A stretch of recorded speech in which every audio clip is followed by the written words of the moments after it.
Today I'm speaking about attention deficit hyperactivity disorder, also known as ADHD. ADHD is considered a neurobiological condition and is the most commonly diagnosed disorder in childhood. On average, one child in every classroom in the United States needs some form of treatment for this disorder. Treatments should be medication, behavioral and environmental therapy, the dietary approach, or herbal and homeopathic remedies. Symptoms of ADHD vary from person to person, but consist of some form of inattention, hyperactivity, and impulsivity. Other symptoms and warning signs include inability to organize, acting fidgety, excessive talking, or the inability to concentrate. Children may experience ADHD-like symptoms caused by different circumstances, like traumatic life experiences, such as a divorce, a death in the family, or even something as simple as moving. Other ADHD-like symptoms can include causes from sleep problems, anxiety, or depression. Once a parent has identified the symptoms of ADHD and recognized that their child needs to be helped, the best place to go would probably be a psychiatrist, a pediatrician, or a psychologist that specializes in treatment and diagnosis of ADHD. Once diagnosed with ADHD, parenting skills, training for parents, and behavioral counseling is usually prescribed for the child. The most common form of treatment for children today is medication. The different medications include Adderall, Ritalin, Dexedrine, or other several sustained-release medication stimulants. The side effects of those medications can be loss of appetite, headaches, stomach aches, tics, or trouble sleeping. Most of the time, the side effects for medications are mild and will only last a few weeks, but the child does need to be monitored within the first few weeks of starting the medication. Another type of therapy could be behavioral or environmental type of therapies.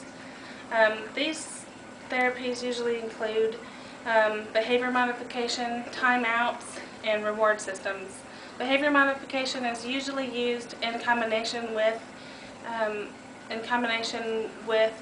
medication, but also can be just as effective on its own. The dietary approach is the approach that eliminates certain type of foods from the child's diet. Oftentimes, the dietary approach will be tried before medication is prescribed. Once the certain foods are decided which are not helping the child, foods that will do better for the child are added into their diet. Oftentimes, the dietary approach can be very, very effective on its own, or also, again, in combination with the other type of treatments. The last type of treatments that are very popular right now are herbal or homeopathic remedies. These remedies include things such as oral flower essence, ginkgo biloba, melatonin, or Panax ginseng. Herbal and homeopathic remedies are becoming more and more common amongst people who are not wanting to go the way of medication, and are also used in combination with the diet approach and behavioral modifications.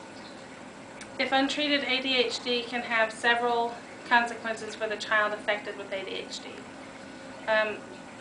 Because the child lacks the inability to concentrate, their chances of getting injured, head injuries, bodily harm, or even harming other people are greater. Also, children who are not treated with ADHD suffer socially from this disorder, and that can be rejection from peers, which can lead to a lack of social skills. Also, they can have a hard time holding down a job or keeping in a relationship. There is no one defining treatment for this disorder. Every treatment is different and should be tailored to each individual child's needs. Does bad parenting cause ADHD? Bad parenting doesn't cause ADHD. Bad parenting skills does not help the symptoms of ADHD, but mainly heredity is the cause for ADHD. When heredity is not a factor, then low birth weight, traumatic pregnancies, excessive alcohol use or even any alcohol use during pregnancy or tobacco use can cause ADHD. Do you feel that children are being over-medicated for ADHD? I don't know, what the statistics are for being over-medicated, but I know that research has shown that children are being, maybe the increase in medication is because of the increase of diagnosis in children, especially among girls and teens. Most of all, the most important thing is that with treating the children is whether it be medication, behavioral modifications, or environmental therapies, dietary approach, or herbal or homeopathic therapies. The most important thing is consistency in structure and follow through.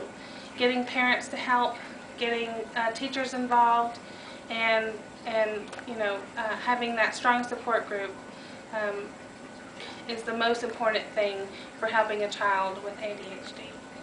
Thank you for your time.